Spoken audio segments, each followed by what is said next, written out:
Well, it's been another season, and you know what that means? Another Q&A. Hello everyone, Lewis from Scrubwood Studios here with the third ever official Scrubwood Studios Q&A video. Before we get into this, I'd like to apologise for the lighting and all the shadows. I'm recording this quite late, so forgive me for that. But without further ado, I have, as usual, done a community post asking for questions, and here are my answers to them. So, first off, these first questions are from Pickens, who asks, is Sally going to be returning in Series 4? This is a good one. I hope so. If she's not in Series 4, she'll be in a special, I think, because I want to use that character again. I have plans for her. I have ideas floating around in my head. I think I can do a lot more with that character, so hopefully yes. He also asks, will we see the Torvosaurus mentioned in Series 1? And also, then he asked another question, but I'll get on to that. So I have actually wanted to include Torvosaurus for a while, hence why it was mentioned in Series 1. But I don't have a figure for it currently. I've been sort of debating in my head which one. Should I get the PNSO one or the collector one? I honestly can't decide between them at the time of me recording this, so we'll see. I did have an idea for a special, like all about a Torvosaurus, or a Torvosaurus family to be precise, but I don't know if that will happen. We'll see. And lastly, this is a very good question. How does the ecosystem in the valley work? Because it seems like the population mostly consists of large apex predators.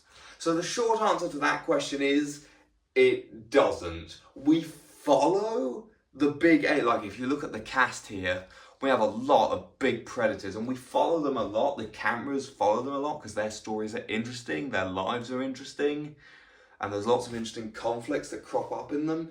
But the reality is there is a myriad of, different herbivores and smaller carnivores in the valley that we just don't follow as much. And to be honest, one of my biggest regrets, like if I was to make Prehistoric Valley all over again from scratch, from Series 1, I probably would have included more herbivorous characters and more characters low down the food chain, I think. So yeah, if you're wondering how the ecosystem can just consist of all these large apex predators, the short answer is it can't. There's loads of other herbivores and stuff that we just don't see. Maybe in Series 4 I'll show them off a bit more, but we'll have to see about that.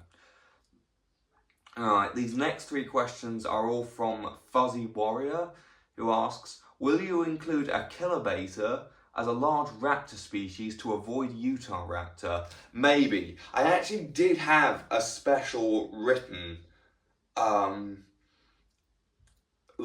had an Achilla beta as a quite a major character, but I'm not sure if I'm going to film that now because we're getting into winter now and the weather's going to be pretty bad, so it's already been really wet and horrible and not good for filming these last couple days, so that might end up being cancelled. If it does get made, it'll probably be next year, like next spring.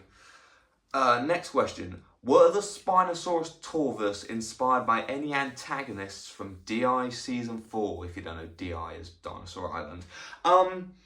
So they do have some similarities to Fang and Caroline. But if I've got to be honest, no.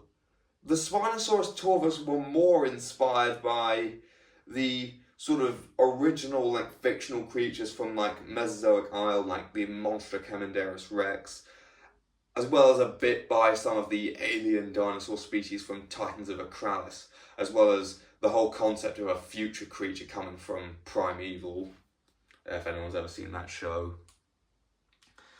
And the next question, are we going to see your custom models, the Eustreptospondylus and Amphibians, in Series 4? So the Eustreptospondylus, no, you won't see that. It's too delicate. I've already broken one of its claws since I made that film.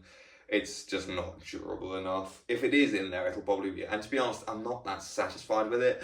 As time has gone on, I've noticed more and more issues with it, particularly the eyes, how big they are and how much they bulge out. The amphibians, maybe, I don't know. Keep in mind, so for the last 3 series, whenever I was airing a series, I already had another one written and ready to film. But because I'm going to be taking a big break over the winter from filming, I have yet to write anything for a Series 4. If there even is going to be a Series 4, which I think I will. It's either that or do a bunch of specials, but for the story I want to tell, I don't think specials are going to cut it, so we'll see. So yeah, but because I don't have anything written, I can't give many concrete answers. Right, next question. Who will be the new villain in Series 4? Dunno. Again, I haven't written it yet, so I don't know who the antagonist or antagonists be, or if there even will be one. Like in Series 3, right, I had that desert plotline where everyone was trapped in the desert. Even though those carnivores are all fighting each other, I don't consider any of them to be the antagonists, to be honest. I think they're just all trapped in this incredibly desperate situation. And I think it's perfectly fine to root for any of them to make it out. So who knows, maybe Series 4 will be more like that, but I honestly don't know. Right, next, oh by the way, that question was from Ultima Rex, by the way, if I didn't mention that. Next question is from Raptor 2014, who asks, have you seen Jurassic World Camp Cretaceous or Chaos Theory? No. It's the sort of thing I probably should have seen, because I like dinosaurs and I quite like animated stuff. But no, I haven't seen it. Maybe I'll see it one day. Who knows? Raptor also asks, do you like trains? Bit of a random question. Yeah, trains are cool. I think they're interesting. I used to be really into them, like I could identify all kinds of different locomotives and rolling stock and stuff. Now I've been out of touch for a bit. I can't really do that as much. So I'm not as into them as I used to be, but yeah, trains are cool.